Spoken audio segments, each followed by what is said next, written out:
summing up, midterm summing up, midterm summing up, midterm summing up, midterm summing up. Good morning, good afternoon, good evening, wherever you are. This is our final keynote presentation. Everyone should know we are recording this session, but the only people who will appear on camera are the speakers at this time, which will be me and our keynote speaker, Krishnendu. Krish is a sociologist by training and the chair of the Department of Nutrition and Food Studies at New York University. He has very modestly asked me not to bore you by listing his many scholarly papers, and I will honor that, but his extensive work on diaspora cooking is groundbreaking. First in the Migrants' Table, Meals and Memories in Bengali American Households, and most recently, The Ethnic Restaurateur, highly recommended. These works both touch on many of the themes explored in some of our papers and chats, but from a New York perspective, so they are highly recommended. On a more personal note, I had the joy a few years back of being a student in Krish's graduate theory seminar. Articulate teachers speak in complete sentences, eloquent ones in paragraphs, but the brilliant ones discourse in full chapters, which is what my class encountered every Monday afternoon. I'm now turning you over to Krish for some of his brilliant summation thoughts on the VSIM and the human experience with herbs and spices. He claims to be delivering them as an outsider to the symposium, the quote, familiar stranger. But after we hear him, I'm sure you will agree that he is our new friend. Krishnendu? Thank you, Kathy. Welcome, everyone. I'm going to talk a little about, my talk is titled, A Narrowing of Good Taste in the Modern World, Reflections on New Materialism, Epistemes, and Mediums. So I'll talk for about little under 40 minutes. I have about 16 slides to share. So in fact, I will start by sharing my slide and I will be talking on the side. You will see me. Okay, here we go. So first, thanks to the board for taking the challenges, in fact, of COVID-19 and turning them into something more productive than we could have imagined. Especially to Elizabeth, Ursula, and Kathy. And Kathy and Ken, in fact, were responsible for enticing me to take on this task on commenting on everything that has happened here. And foolishly, I accepted that challenge. So I must just apologize that I have been able to read almost all the papers and listen to almost all the panels. So what I say today is based on that sample. And as Kathy said, she was nominally my student, but she has in fact taught me much and continues to do so. So Kathy, thank you for this opportunity. So I take my charge today as an invitation to a discussion. The title of my talk, as I said before, ends with a question mark because it's a very preliminary hypothesis. And as a way to invite discussion rather than in a sense of closing comments. So this is my first time, surprisingly, in the symposium. So I'm engaging with your material as a sort of an outsider and my comments will position me, I think, on the margins, perhaps a bit of a familiar stranger rather than an insider. First, a quick note on the structure and style of the V-Symposium. I've been listening to people comment on it. A number of you have said how it has widened the reach across the continents. This format has also surprisingly deepened the conversations in the discussions and breakout rooms. And some of you said has allowed the shy, the introverted ones to pull themselves into the discussion more than we would have seen in real life. So sometimes virtual is better. As Elizabeth said, I think put it in her opening comments, it has allowed a sense of informality within the formal structure, which has been productive. And Doug said it shows a bit more of the home in the world. And you can see that behind me, my bookshelf. And I'm sitting at in my living room on my dining table, which has now become my work table, my classroom, and my dining table. So let me now move to the substance, and I'll limit myself to about 10 points. I'll also set an alarm for me to stop myself from going off too long.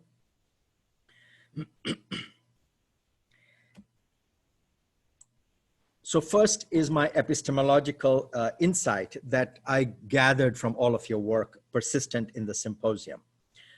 So what do I mean by that is this: the relationship between various forms of knowing and acting in the world, such as cooking, medicine, and magic, that have been severed in some ways by modernity.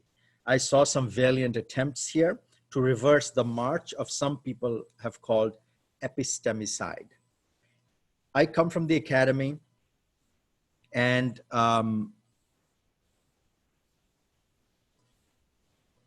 disciplines dominate in the academy, and disciplines get committed to method often prior to the problem or the question. Anthropology to ethnography, history with its periodization and commitment to written archives, sociologists to comparative generalizations that can often be overreaching. That is a bit like grabbing a hammer even before you know that you have to pry open something. It can be done, but clumsily. So in contrast, I in fact appreciate your agnosticism towards methodological commitments prior to framing the problem.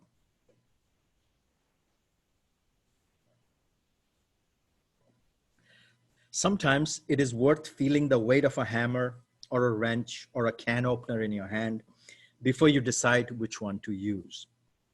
Sometimes, of course, the burden of that is you can wander with a bevy of tools without settling on one. Let me get a little more specific. Recall the opening comments by Harold McGee, and his life's work are in fact a tribute to genre bending between the science of substance and the art of writing. A gardener, a cook, a scientist, a writer of science. From him, I have learned again about the science of writing and the writing of science. His work is symptomatic of complex and slow transitions between genres of knowledge, between doing and thinking and writing. And we have had a number of lovely examples of that transition, a sort of archaeology of knowledge at the V Symposium that I'll expand on below. Volker Bach's paper, Season to Measure, shows how most European culinary recipes continue to look like until the Renaissance, when quantities begin to appear more frequently in written sources. He marks this transition from orality to textuality, from practice to discourse, along with medicine and measurement. Scott Barton links Grains of Paradise to magic. It is about West African culinary cultural epistemologies, underscoring the value of their knowledge systems in relationship to European epistemes, pointing to, I think, the potential end of what some have called the cognitive empire, with burgeoning epistemologies from the South, as I will reference even more specifically below. Speaking from the margins, you must have read Rabia Egbaria's discourse on Zatar in Palestine and Binti Gurung's Foraged Stinging Nettle of Nepal, both under the shadow of more dominant nation states and their culturally assertive diasporas. Egbaria writes beautifully, I quote, "This is a story as green as Zatar, as thorny as akub, two popular herbs in Palestinian culture and cuisine that unexpectedly became markers of struggle. Zatar and akub are popular herbs In 1977, za'atar was declared a protected plant, rendering its foraging, possession, or trade a criminal offense. Akub suffered a similar fate in 2005. So those who picked za'atar and akub subsequently became lawbreakers, and in many cases were indicted and convicted. So the picking of za'atar and akub nonetheless continues, while many regard it as an act of resistance. Similarly, recall Binti Gurung's piece on foraging stinging nettle of Nepal, which highlights a different kind of superfood. A cultural assertion of nomadic autonomy against the unbearable weight of sedentary states that like to fix people in places because they're easy to count, tax, recruit into militaries, extract, place, and punish.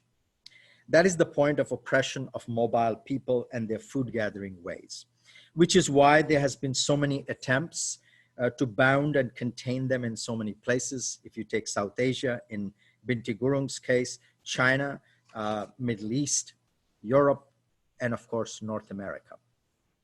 You name it, and we have tried to destroy foraging landscapes and lifestyles.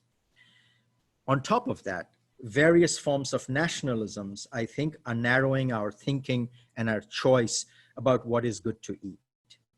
Equally importantly, consolidation and scaling up of supply chains that you saw, and I will talk a bit about. Amy Trubeck referenced it in Madagascar, are reducing varieties of minor crops, vegetables, especially in fact, herbs and spices, which is your theme this year. The analogy here is with language.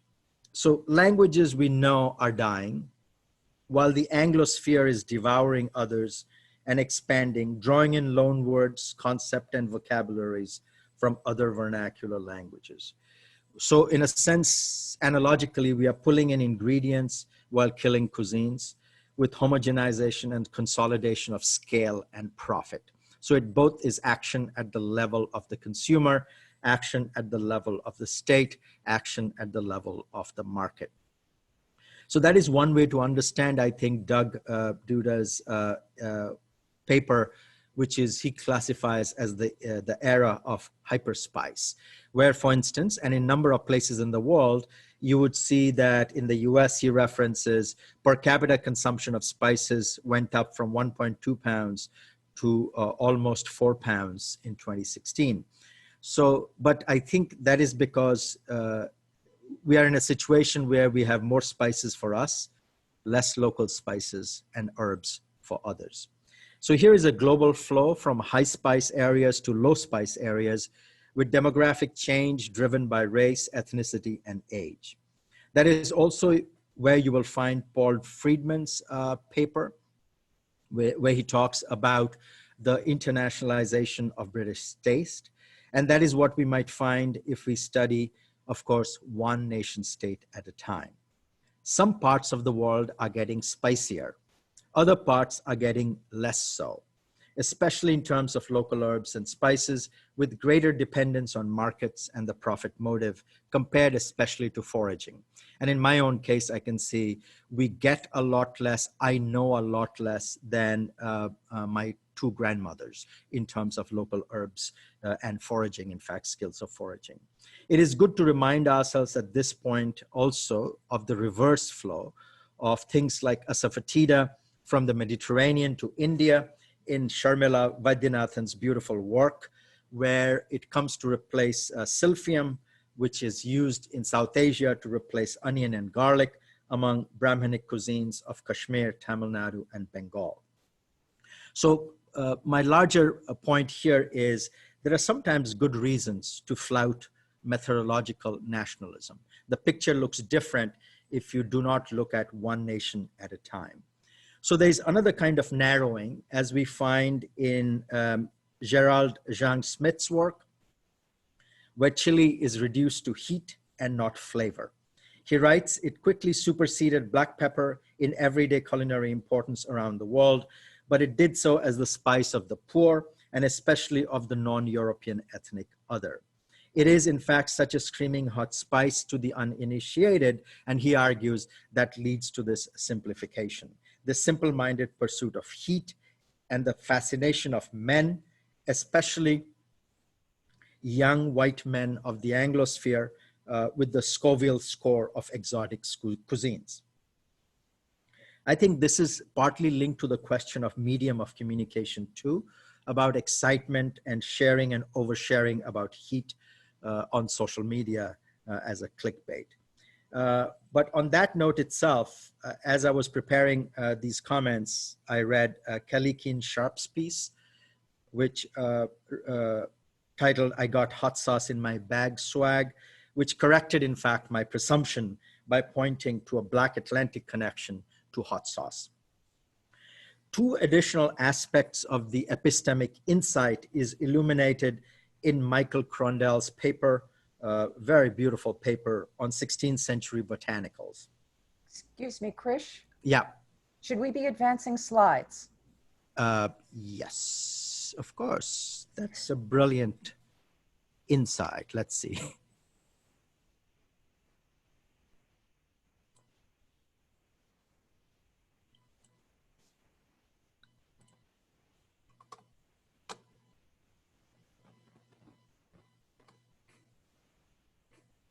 Okay.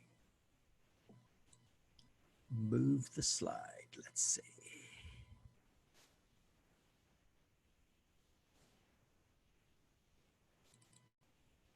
Oops. Sorry for that, folks.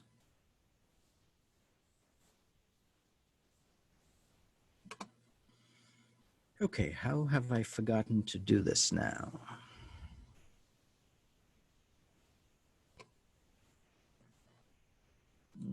Usually, let me reshare it, hold on, because it's not moving my slide. Sorry for that.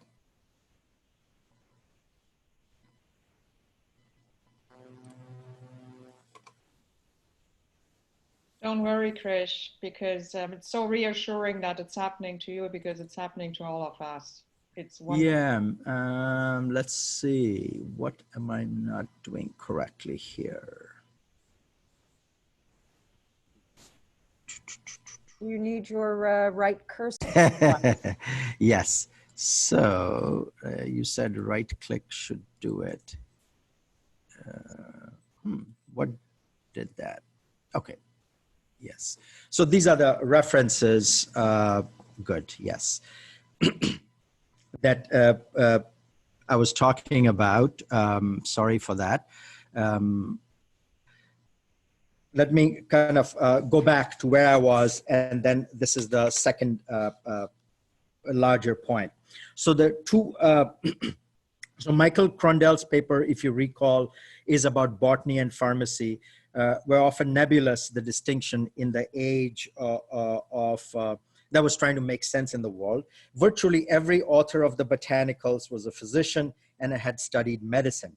So universities at Pisa, Bologna, Leipzig, Leiden all established botanical gardens in the 16th century, supposedly to further their curative curriculum.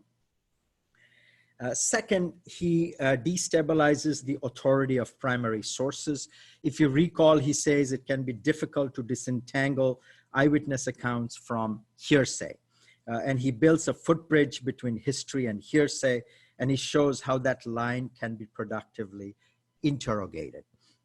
So to recuperate, my larger point is that there has been a rich epistemic efflorescence and the bridges you have built between them at your meeting, bridges between episteme also and technique and practice skill that the Greek called meti. You see it clearly in Priya Mani's wrestling down the taste and aroma of stoneflower, a lichenized fungus.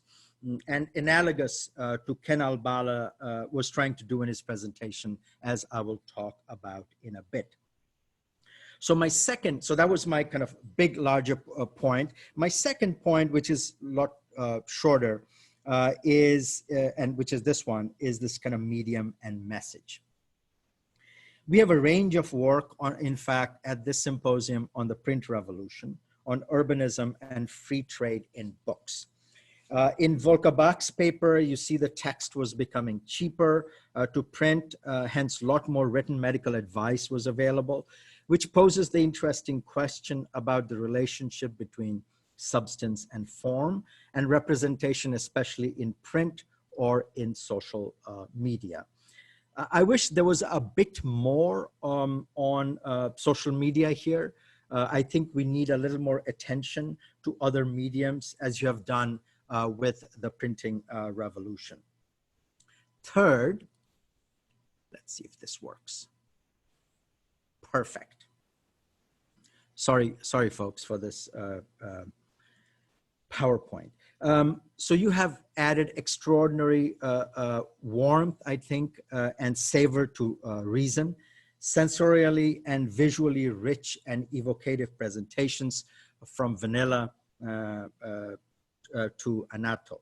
And in fact, I have never learned as much about annatto as this time. The aromas, the color, the texture, and the affect of substance on sensibilities, which is in some ways, one can look at it as revitalizing matter, recovering emotion with reason. What Kathy Kaufman, I think, characterized in her opening comment as the relationship between the physical, the mental, and the sensual. My next point is both substantive and methodological, is an exposure to varying historical depth, I find is very productive at the Oxford Symposium. You have exhibited that repeatedly, where standard periodizations are in fact heuristic tools that need to be violated sometimes to test their unstated presumptions. What may not be visible at a standard focus can come into view if we can get closer to it or sometimes further from it, while spatially, in fact, also transforming the boundaries. So most dramatically, you saw that in Ken Albala's work, where his framing was almost of over a millennium. And in contrast, you also saw Paul Friedman's work, where you find the elegance of the standard Atlantic academic historian's periodization, 1870 to 1939, if you recall, in his pursuit of a savory, a small piquant dish coming after the sweet and but before the dessert. So my next, so one is, this is about time. And this next one is a bit about space location. This is the transition from medieval to early modern that appears to be very productive temporal divide in taste and textuality. Transitions, in fact, reveal more than structures, more about structures, not only temporal transitions, but in this case also spatial transitions. Recall William Woys Weaver's work on medieval Cyprus, which is about from the 12th century to the 15th century, a text that is written in Cypriot Gaelic prior to 1300 and then translated imperfectly into Latin in the 14th century. What is, for me, was very interesting about this paper was its capacity to draw from what is understood as far-flung traditions of academic Orientalism that split the East from the West catastrophically. And I quote him, aside from Chinese silks as wall hangings and table coverings, food was often brought to the table in porcelains from the Yuan and early Ming dynasty. There is then also use of spices such as bark saffron, a term that confounded translators, which apparently is an old Byzantine name, spice trade name for dried slices of turmeric. He also shows how medieval culinary literature is littered with recipes that reference the royal dish of Cyprus, which uses red sandalwood, pictured here, to color white fasting food red to resemble blood.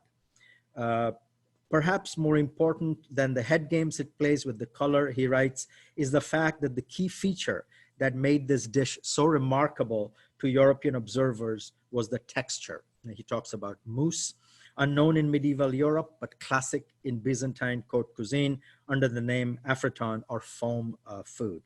So you see what I mean by a narrowing of a modern palate referenced in the question of my title. So the final step in of reduction is suggested by Darwinian gastronomy that you saw referenced in the work of Billing and Sherman. If the point of herbs, recall the argument is that the point of herbs and spices is antimicrobial function, not flavor per se, especially in meat dishes in hotter climes. Then perhaps we can reduce all our herbs and spices to onion and turmeric, maybe allspice because it has the greatest antimicrobial function, and call it a day. So let us hope form does not follow function in that direction. So the reduction of Darwinian gastronomy in congruence with Doug's warning. I remember his warning in his paper about chemosensory dysfunction after COVID-19 for almost 70% of patients might just be the last nail in the coffin of variety and difference. Or alternatively, as he hopes, we might be entering, in fact, in an era of hyperspicing as compensation. Maybe we're already seeing aspects of it. My sixth point, it is worth underlining that you have paid exquisite attention to materiality and sociality of herbs and spices. What I mean by that is the object itself, the chemistry, the cooking process that I, for instance, do not often pay adequate attention to in my work, which is linked to, in this case, you have linked all that to social change. It marks an end, in my perspective, to the anxieties about mere things and the biosocial that the academically organized humanities have been fleeing for a long time, and which is in fact ironic. That is why they have been rediscovering a new materialism and what sometimes is called an object-oriented ontology. So the bridge between the biological, the material, and the social that had been severed is being rebuilt in many of your work, which in its widest span is eco-sociality in the time of Anthropocene, which the mushroom at the end of the world gestures towards, which is that our mutual dependence on each other, even when we eat the other, may in fact be precisely so because we eat the other, that we may need to care about the world.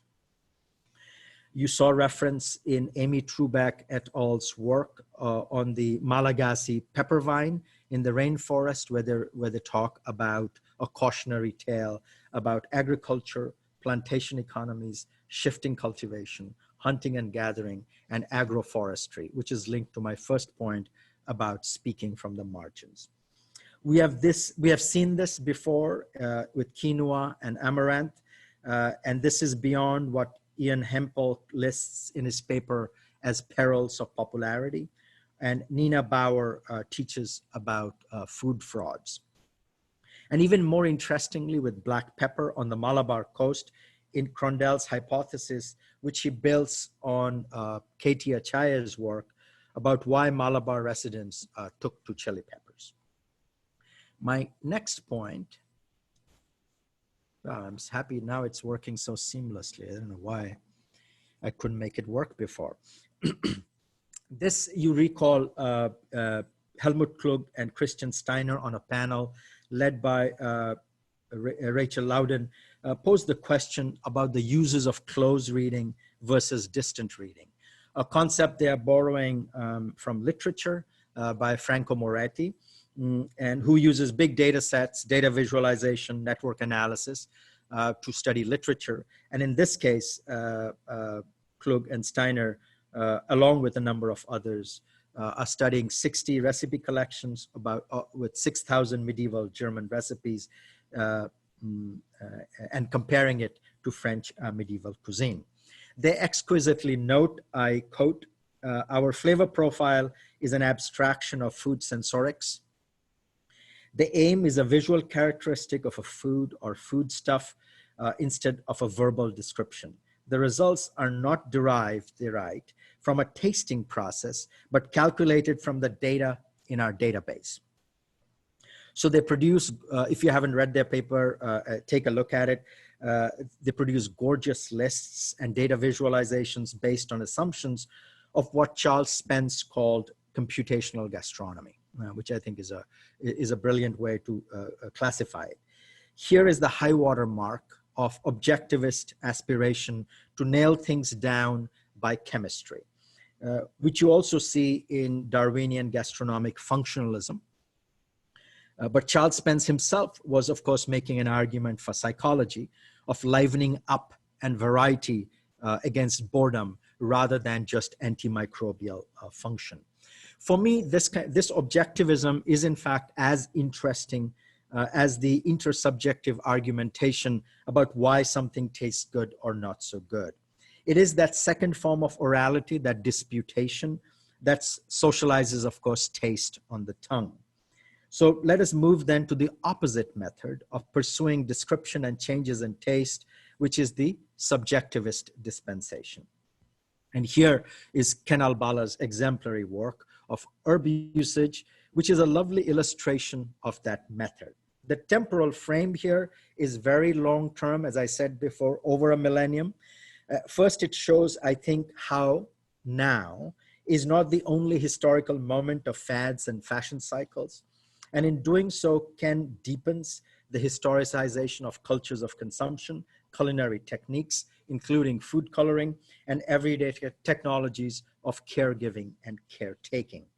The most interesting part of Ken's hypothesis is the distinction he makes between status-determined or over-determined spices from exotic lands and less status-oriented herbs from proximate places. But just as I was ready to agree wholeheartedly with him, I read Gina Ray LaServa's paper, which agrees with Ken up to a point, but then shows the transformation of wild herbs from common substance to aristocratic luxury in early modern England, when in fact botany became fashionable. So among herbs, certain combinations work better for Ken, and perhaps in terms of compatibility of phenolic properties in terms of this objectivist epistemology. It is in fact not just the role of particular herbs, but Ken argues constellations, what people have theoretically sometimes called assemblages, such as what tomato in combination with certain herbs, in Ken's case, rue, or heat treatment to rosemary can do to good taste. Here is also something that is persistent throughout the symposium that I find very compelling. A kind of a rich empiricism that I appreciate, refusing, I think, to concede the whole ground to people like me with big sociological theorizations about taste as emulative and reproductive of power hierarchies. That, in fact, should be an empirical question to be interrogated, not assumed as the sociological impulse is to do. So then there are the subjective, the objective, as I said, the intersubjective evaluation of tastes and aromas. Of course, the question is, can we take Ken's assertion as the final word on tomato and rue? And a number of papers benefited from engaging with this kind of an intermediate space about intersubjectivity, and especially the two forms of orality, which is taste and talk. With Ken's material, I also noticed that almost nothing goes up in frequency other than parsley through the 3 Roman cookbooks. Everything else goes down, lovage, mint, thyme, etc., pointing maybe to a narrowing of good taste in the Western world and a loss of capacity to appreciate fish sauce, cinnamon, and vinegar in savory dishes. And I think made more acute by various waves of nouvelle cuisine simplifications that have largely been portrayed in the literature as a victory of refined essence within which I think is a romantic and professional presumption of good taste that I think has been overstated. It is, I think, time to tell the story of loss with various waves of nouvelle cuisine simplifications of things into their crystalline essences. And here, Robin Toleno asked Ken whether his use of dried spices was driven by gastronomic logic or market logic. And I think that's a crucial point about narrowing of taste. Toleno drove the discussion to its epistemic limits in his paper when he was pursuing a 13th century pho meat dish from China. He argued that only textual knowledge was in fact inadequate to decipher if the suggested ingredient was dill or cumin or fennel. So one had to in fact cook the dish to read the text correctly, so that you reach the limit of the other end of it. So I'm coming to the end of my points. My 8th point here is the number of different papers on colonialism and color.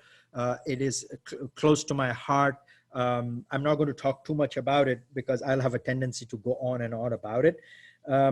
It raises a number of very interesting conceptual questions, and I'll leave you with some of them. Remember Julia Fine's paper about turmeric. In 17th century London, she argues, is a domestication of empire. So if that is correct, what exactly is the cultivation of chilies in India and China at the same time, as underlined by other writers? And the paper on green gold looks at how certain herbs and spices like achiote and epazote are absorbed in medicinal meals or as food colorant in the Philippines, sometimes central to fiesta dishes, but sometimes confined to local regions. And I want to elaborate on kind of this panel to draw kind of to comment on some of the earlier my first references, which is the degree of engagement in this V Symposium. Janet posed the question on that panel about Amazonian Anato in Vietnam and the relationship to hegemony, hierarchy, and subaltern creativity. And then Charlotte, at this beautiful point, she said, what surprises me is the lack of curiosity of colonizers in both Congo and Indochina in 2 papers. There must have been an unrecorded curiosity that had no financial value and thus hasn't been documented. A curiosity on a more private and a human level. And I think what Charlotte is raising is both a question of politics, ways of being in the world, and a question, of course, of sources and epistemology. Jennifer said and wrote, I live in Sri Lanka and I find these to be quite different to those displayed by different kinds of colonial powers. The Portuguese and Dutch both created hybridized dishes, utilizing spices and local ingredients, even adopting curries to different degrees. These 2 foreign communities intermarried with locals, creating a new community known as the Burghers. The British, however, stuck more to their unspiced, largely meat-centric diets with boiled vegetables, which of course is an interesting question about comparative colonialism and cultural power, how food sometimes flows against the gradient of power and sometimes with the gradient of power.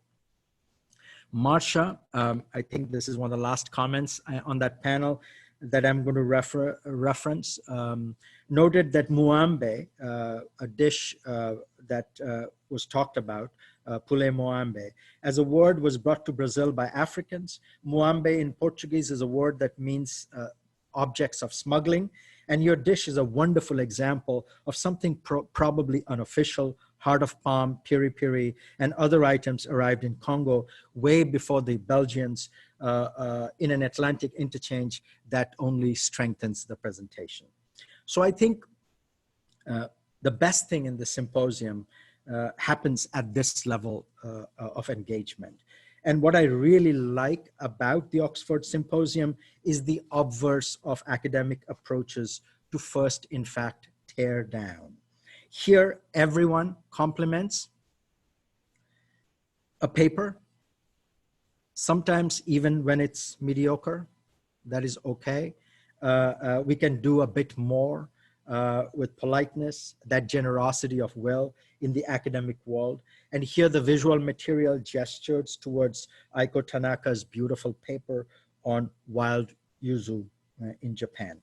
So this is bringing me to the final stage of this. So the first thing, and I'll repeat here what I said. I came from the academy, disciplines dominate the academy, disciplines get committed to methods prior to posing the problem or the question. Anthropology to ethnography, history to its particular periodizations, especially Atlantic periodizations, and the commitment to written archives, where very little, in fact, is written by very few for a very long time, and sociologists to comparative generalizations. As I said before, this is a bit like grabbing a hammer.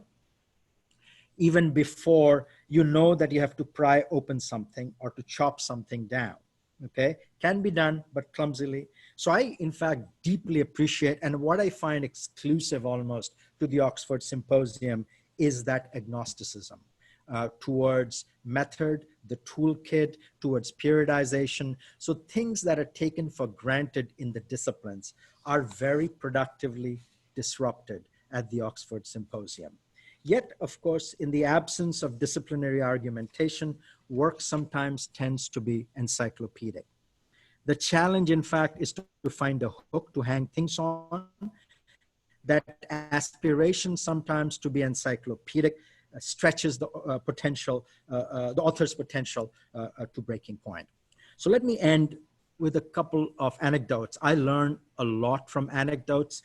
For me, in some ways, the greatest revelation in the symposium was to learn that, in fact, Harold McGee's dissertation was on Keats and the progress of taste. And he turned out to be an English instructor whose life's work has been writing about organic chemistry. I mean, that is kind of a beautiful and a powerful story. And it's good to know that Ken still manages to think about other things in spite of his recent obsession with Jell-O. If you have been following him, it's crazy, creative, persistent, and then this kind of a beautiful comparative work. I cannot wait for William Weaver's book. And I was really envious of Amy Trubeck's journey to Madagascar while I'm trapped here at home for the last 5 months. And I can't wait to read these pile of books, including the book on top. I've just got my copy of Sitopia, just gotten into the first chapter. I'm looking forward to reading it. And I have the list, I have the time in August to finish this pile. And you see the top of it is Sitopia, and it is sitting on Cuisine and Empire by Rachel Loudon at the bottom, and everything in between. So I'll leave you finally with this word cloud, which is a real word cloud of all the papers presented at this Oxford Symposium. And I, of course, excluded words like draft and distribution and manuscript and page numbers, and also food, herbs, and spices, just to make this more visually appealing. I was surprised to see that there was so much talk about cinnamon, saffron, pepper, and of course, recipes. Let me close by saying thank you again to the organizers, and thank you to all of you for listening to me today, and looking forward to the Q&A. And I apologize for the PowerPoint.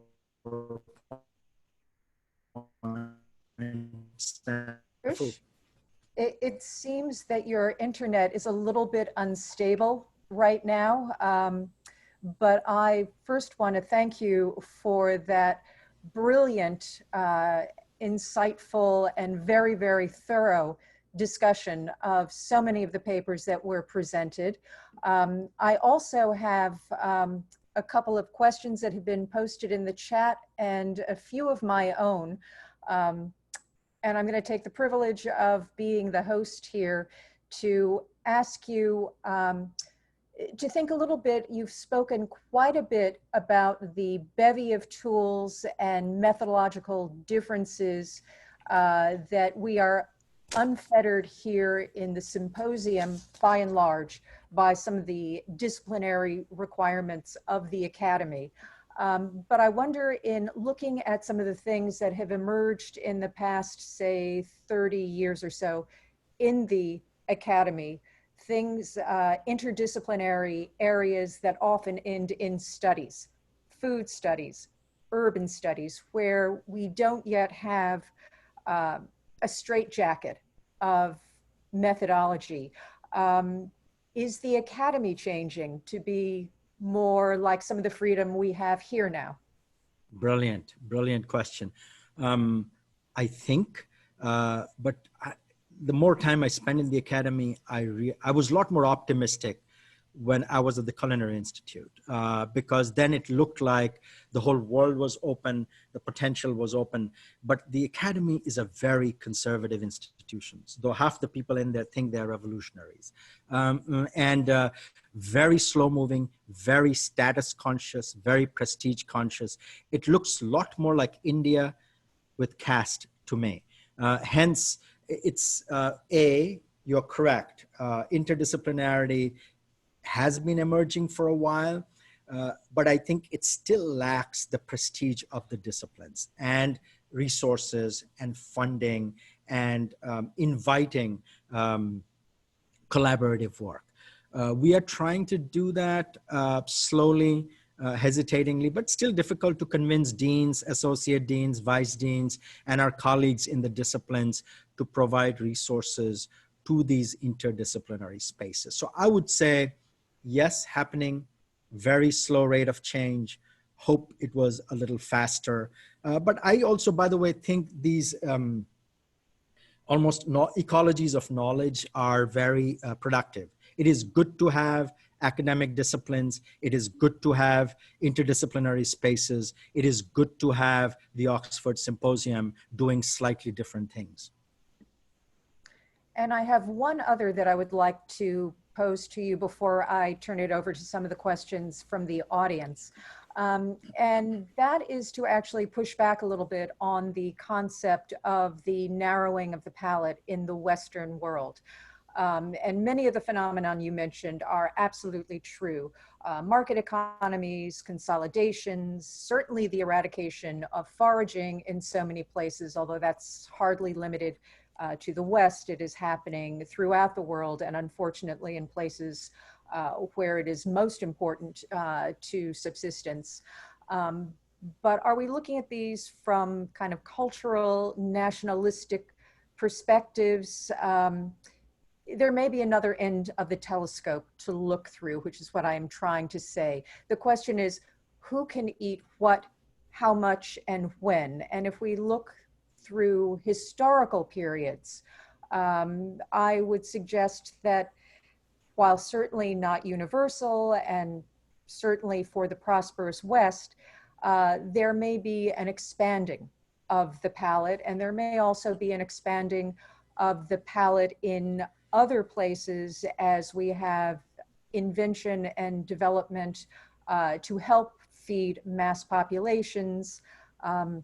And I'll just throw in one other item there. That social act, say in the past 20 years, certainly in the West, I can't speak about Eastern cultures, I'm not knowledgeable, but the idea of the social public act of dining in restaurants, where novelty, creativity, the new ingredient, underscoring we're taking things from one area, bringing them to another. But is it quite as bleak as I think your title slide suggests? That's good. In fact, I was beginning to have doubts when I first shared the title with you. That's why, by the way, I changed the title, if you noticed. I don't say a narrowing of good taste in the Western world. I say a narrowing of good taste in the modern world. So yes. So one is that, and I think, and the larger point is correct. And here, depends on your unit of analysis. If you look at some Western nations, there is an expansion both in terms of access and in terms of kinds of things, let's say herbs and spices. But if you look at the global south, India being a huge socio-ecological space is a good example of it. There is a consolidation of the marketplace. There are less and less local herbaceous greens available in almost all markets. And right now I'm doing a study of markets, not only in Delhi, but also in Bhubaneswar in Odisha. And just simply going to the markets and seeing what's there. If you have basically large populations who no longer have skills to distinguish between various kinds of herbs and greens, like the way we use spinach, for instance, right? That everything is a spinach is a loss that I see even more acutely happening, in fact, in the global south, both with A, nationalism, B, consolidation of the marketplace, because you can make money out of selling small amounts of very perishable things. No one has figured that out yet. And so because of that, we basically have a loss. So if you use your unit of, your criticism is correct. If I had kept the title only as the West, if you take the modern world in its totality, expand the whole unit of analysis, I might still wager on my argument that there's a narrowing. Well done. To be continued. We Yes. have a couple of questions. Naomi Duguid has a wonderful question about food becoming performance. Can we spotlight Naomi? Hi there, Krish. Hey, Naomi, lovely to see you. I Wave see to you you on from Twitter. Toronto. I see you on Twitter all the time now. And yes. vice versa. Yes. My question is, once food becomes performance rather than physical and cultural survival, and food was performance for kings and royalty, but now it's performance for many more people in the prosperous world, wherever they are in the global world. The idea of necessity has almost disappeared. And so perhaps in this era of environmental stress and climate change, the catastrophes we're going to have will oblige us all to be more respectful of what's available and nourishing, rather than focusing on consumption for status. The people in the prosperous world may be obliged to go back to being aware of necessity. And then your point, if there's a loss and people don't know what those greens are, well, they'll have to learn again, and that's where I guess librarians and people out doing research and talking to grandmothers are going to become very important, and people like Binti, other people out reminding us of wisdoms. But I just wonder if you have any thought about that. You're absolutely right. And I think I'm looking forward to reading Citopia. I'm assuming some of the argument is going to be there. And Naomi, you're absolutely right about, in some ways, this is a bit of a tension between taste and fun and aesthetic and ethics, and the degree of convergence between the good in the world, the beautiful in the world, the tasteful in the world, and the necessity of saving this world that is on the edge of a catastrophic and a slow-moving crisis, or in fact fast, slow-moving in terms of our individual lives, probably. Absolutely right. And what it does, I don't have an answer, of course, but I have wondered about this performativity. I like its democratic quality. I like the fact that what people used to write, people can Instagram now and tweet now, which is, I think, opens up, widens the public that is under discussion. But your question is, does it escalate competitive consumption to a point of destruction that we, in fact, the cost of this cultural opening may not be affordable ecologically? Thanks. I think we have time for two more questions. We will start with Marini Edwards first, and then move on to Rick Shepro. So if we can find Marini, please. Sorry, I have to find my question. It's got lost in this. I can read it for you if you would like. Yes, please. Thank you. Could you? In my opinion, in former colonized countries, views of the colonizing powers' food should be taken with a big pinch of salt. How can one distinguish myth from reality? I don't know whether I understand the question exactly. I mean, of course, let me just take the second part of the question, which is what I loved about a lot of the work is, in fact, the relationship between myth and reality. And a lot of cultural memory is embedded in terms of myth in this more expansive notion rather than as, I think the question is posing it as a narrower frame of fake lore. And so, yes, wherever, and here it's promising and also worrying.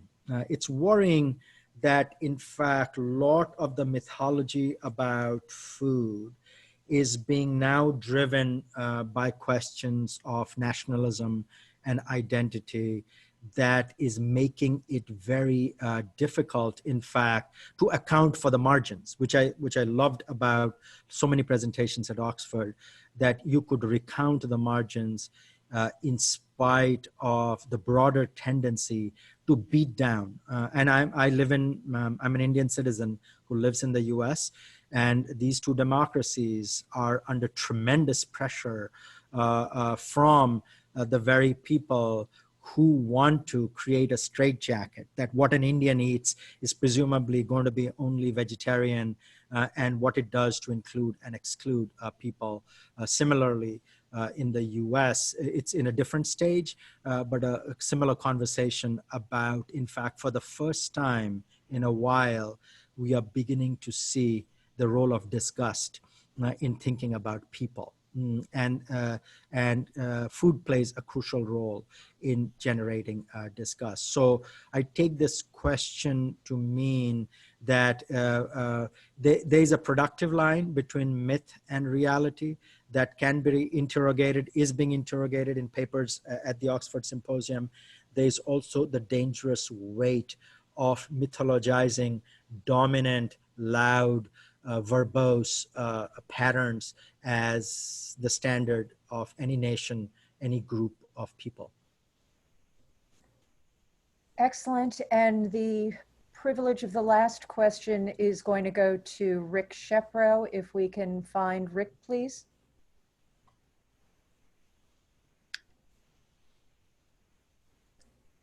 Unmute yourself, Rick.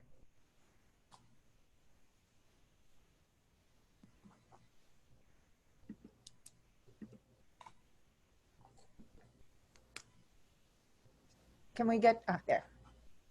Okay, now I'm unmuted. Yep, I can hear you. Yep. So the question relates, you said you had many thoughts about colonialism that there wouldn't be time for. A specific one that I think is a very complex question is about cultural appropriation in food. There have been lots of recent discussions about this. I'm talking about discussions not at this symposium. And many of them seem simplistic. They discount people's curiosity, their interest in exploring other cultures, the long history throughout world history of one culture influencing another. On the other hand, there are questions about the debasement of culinary language when dishes are transmitted from one culture to another. There are questions of the purity of a culture and doing a dish the right way. There are even questions of monopoly and monopoly power involved in that concept. So I wondered if you could comment on that very complex topic. Yeah, no, good, Rick. Thanks for raising it, because two things. I think one, what I like about the cultural appropriation conversation is, in fact, it poses the question about power and cultural production. which is fantastic, which is in fact academics have been studying for a very long time. And a number of you have written about it, are writing about it, is what's the relationship between knowledge and power, including cultural knowledge. Where I think in some ways the cultural appropriation discussion is unproductive is in fact trying to provide practical solutions. I think it provides terrible answers. It poses terrific questions. And if we can stay focused on the questions and in fact acknowledge its importance in different ratios of relationship. And I'll give you examples from the American context where I think probably it's the most overheated in the North American context in some ways. It is pointing to some very productive things, simple things like, for instance, if you are, say, a Bangladeshi commentator at Bon Appetit, and if you're white, your pay rates are different. That's illegal. That's wrong.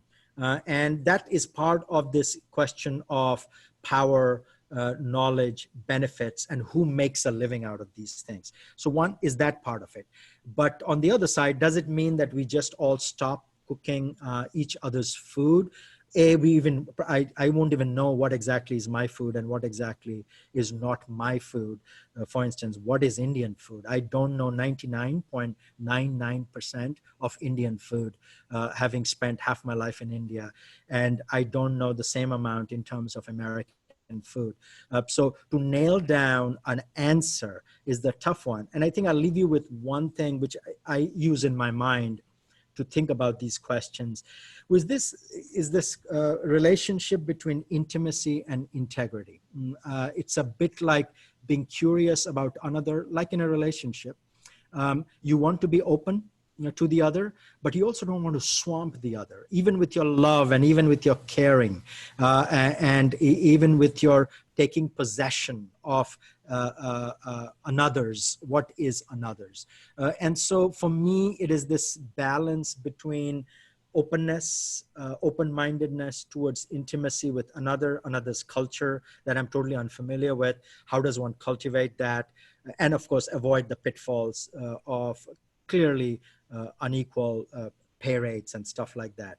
On the other side, while doing it, and I think a lot of the cultural appropriation question poses that, is how to retain the integrity of the other.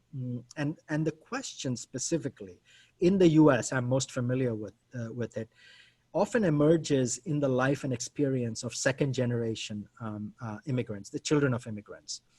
And if you look at most of the most stringent criticism about cultural appropriation is coming from the children of immigrants who basically have been humiliated in school cafeterias about their food as smelly, disgusting. So that is there. In the adult world, we have forgotten in our omnivorousness, we think all cultures are equal. That's great. I would love to eat anyone else's food.